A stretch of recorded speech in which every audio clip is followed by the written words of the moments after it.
Olá pessoal, tudo bem com vocês? Você já reparou que quando o preço da carne do boi aumenta, isso reflete na demanda por carne de frango? Você já se perguntou por que a demanda de arroz ou feijão não diminui mesmo quando seus preços estão super elevados? Ou então, por que o aumento do preço da gasolina inviabiliza a aquisição de automóveis?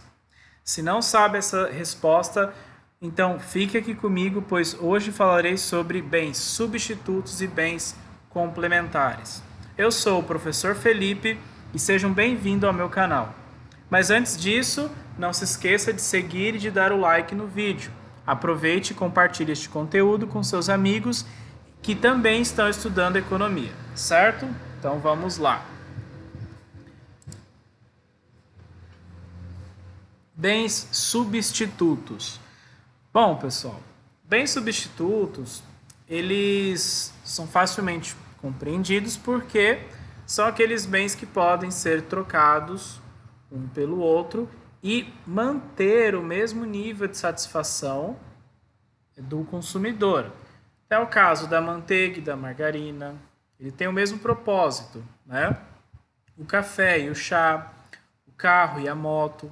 Então são bens que eu posso trocar, eu posso satisfazer a mesma necessidade, a mesma finalidade, que não terei problema, né? Ou seja, eu tenho essa escolha, posso trocar um pelo outro. Então são bens substitutos, né? E bens complementares. Os bens complementares são aqueles bens que são consumidos juntos. O consumo isolado de um e de outro muitas vezes é possível, porém, grande parte da satisfação do consumidor só vai se realizar quando eles são consumidos juntos. É o caso, por exemplo, do pão e da manteiga, da calça e da camisa, do combustível e do veículo, né? Você precisa desses produtos juntos, né? Complementando um ao outro para poder então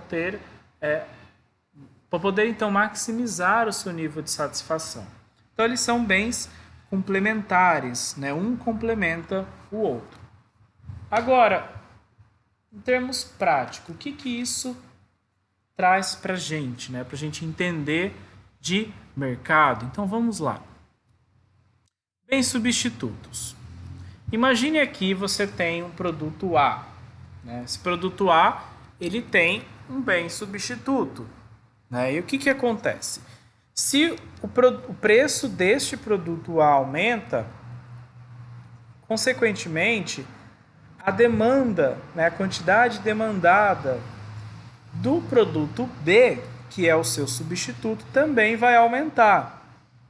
Mas como assim? Por que isso acontece? Vamos ver aqui. Imagine que você vá ao mercado e o preço da manteiga tenha dobrado de tamanho. Ficou 2 vezes mais caro. O que você vai fazer? Você vai comprar a manteiga? Bom, provavelmente você vai querer comprar margarina. Isso se você comer margarina. Tem gente que não come margarina, mas digamos que você consuma os dois produtos, né? Manteiga e margarina, não tem a diferença para você em um ou outro. Então, aumentou o preço da manteiga, o que você vai fazer? Você vai comprar margarina. Por quê? Porque o recurso ele é escasso, ele é limitado. Então, quando a gente analisa mercados que possuem bens substitutos, a gente sempre deve estar com o olho nos dois produtos, no produto que você está analisando e nos substitutos. Quando ocorre uma variação de preço em um deles, os outros serão afetados também, a demanda de mercado dos outros serão afetados. É por isso que, quando aumenta o preço da carne do boi, aumenta a demanda por frango, por porco, por ovos, por qualquer outro produto que possa substituir a carne do boi, porque a gente come a carne justamente para satisfazer as necessidades alimentares, né, a questão da proteína e tudo mais. Você então vai buscar outras fontes de satisfação de necessidade, outros produtos, né, que sejam mais viáveis, que estejam com preço mais em conta. Então você, enquanto consumidor, vai fazer essa análise. Você, enquanto empresário, pode, também poderá fazer essa análise. Se você estiver atuando no mercado, digamos que você seja um produtor de manteiga. Se você está atuando no mercado, você não pode apenas olhar para os seus concorrentes produtores de manteiga. Você tem que olhar também para o que está acontecendo no mercado de margarina, para o que está acontecendo no mercado de requeijão, para todos os outros esses mercados. Por quê? Porque tudo que acontece lá vai influenciar você também. Então, é importante entender, é fácil a gente entender por que a gente compra um produto, troca um produto por outro. Isso é fácil, mas a gente tem que ter isso claro na cabeça para quando a gente olhar para o mercado, entender como essas forças estão agindo. Né? Se eu sou um produtor de manteiga, eu devo olhar só para quem produz manteiga? Não, eu tenho que olhar para quem produz margarina, requeijão e por aí vai. A mesma coisa é todo produto que você for trabalhar. Por exemplo, olha só que interessante. Esses dias eu vi uma palestra que falava sobre uma marca muito famosa de chocolate, a Copenhague. Aí o palestrante falou, qual é o concorrente da Copenhague? Aí todo mundo pensou assim, outras marcas, né, de chocolate. E ele falou, não, o principal concorrente da Copenhague é o Boticário. Aí todo mundo, Boticário, a marca de perfume? Ele falou sim, porque quem compra chocolate Copenhague, que é um chocolate muito caro, né, se for comparar com outros chocolates, ele compra Copenhague para dar de presente para alguém. Então, o empresário lá, o gestor da Copenhague, ele não fica de olho no preço da barra de chocolate do mercado, da caixa de bombom do mercado. Porque não é, aquilo lá não é o substituto do produto dele. Ele vai ficar de olho no quê? No preço do perfume da Boticário, no lançamento da Boticário pro Dia dos Namorados, no lançamento da Boticário pro Dia dos Pais, o Dia das Mães, entendeu? Porque o substituto dele é outro. Você entende como essa lógica ela é complexa, ela é simples de entender aqui, porém complexa de se adaptar em vários lugares, vários contextos. Então, ou seja, o que é substituto?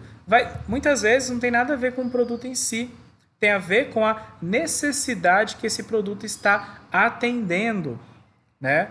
Então, se você for parar para pensar assim, qual que é hoje em dia o grande concorrente dos cinemas, né, de você ir no cinema assistir um filme, é a Netflix, né? Então, se hoje em dia as pessoas não estão indo ao cinema por conta da pandemia, de toda essa problemática que a gente está vivendo, o principal concorrente vai ser o quê? A Netflix, vai ser outras coisas que a pessoa poderá fazer, né, em termos de lazer, porque ela vai estar trocando, né, o seu período de lazer, a sua experiência de lazer por outro. Né? Vai estar aproveitando aquele tempo de uma outra maneira. Então, bens substitutos é um conceito muito importante que faz a gente entender muito bem o mercado. Mas a gente tem que estar em mente, na verdade, qual é a necessidade que este produto está atendendo. Vamos voltar na manteiga. Se eu vou fazer, por exemplo, massa folhada se faz com manteiga. Eu vou ter que comprar manteiga mesmo se o preço ficar 2 vezes mais caro. Por quê? Porque não se faz com margarina, se faz com manteiga, precisa ser manteiga. E muitos outros produtos precisa ser manteiga. Né? Então, para aquela necessidade, para aquela finalidade específica, nesse caso, né, não teria substitutos. Né? E assim por diante. Então, bens substitutos é aquele bem que é trocado pelo outro para garantir o mesmo nível de satisfação do consumidor. Ele está atendendo a mesma necessidade. Né? E se o preço de um produto fica muito caro, o consumidor vai se deslocar para o outro produto, para o produto substituto. Tá bom? E agora, o complementar é aquele bem que é consumido junto. Um complementa o outro, precisa estar junto para garantir a satisfação do consumidor. Então você tem aqui o produto A, o preço dele aumenta, a quantidade do seu produto, do seu bem complementar, ele diminui, a quantidade demandada, né, procurada por esse bem, ela diminui no mercado. Veja bem, se o preço da calça aumenta, A tendência é que a quantidade demandada por camisa, por acessórios, por tênis, sapato, diminua, né? Porque você precisa de uma calça e de uma camisa para usar para sair, né? Então, são bens que são consumidos juntos, né? Falei anteriormente, por que o preço da gasolina, o aumento do preço da gasolina inviabiliza a aquisição de veículos? Por quê? Porque se você compra o veículo, você depois vai precisar comprar o combustível para andar com o veículo. Se você não comprar, você não anda, não é verdade? E se esse combustível ficar cada vez mais caro, o custo de se ter o veículo vai ficar cada vez mais caro. E por incrível que pareça, muitas pessoas compram veículos sem avaliar esse custo, que é tão importante, né? Quanto que você vai gastar de gasolina por mês? Se o preço dessa gasolina aumentar 50 centavos, R$ 1, por exemplo, isso vai inviabilizar o uso daquele veículo? Então, essas continhas, essa matemática você tem que fazer. São coisas que são usadas juntas, né? Então, são bens complementares, né? Então, uma coisa atende a outra, certo? Então, você tem que estar os dois juntos para o consumidor satisfazer as suas necessidades.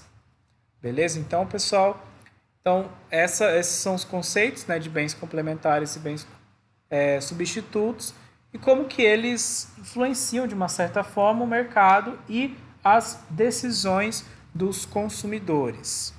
Certo, pessoal? Por enquanto é isso. Um abraço. Tchau, tchau.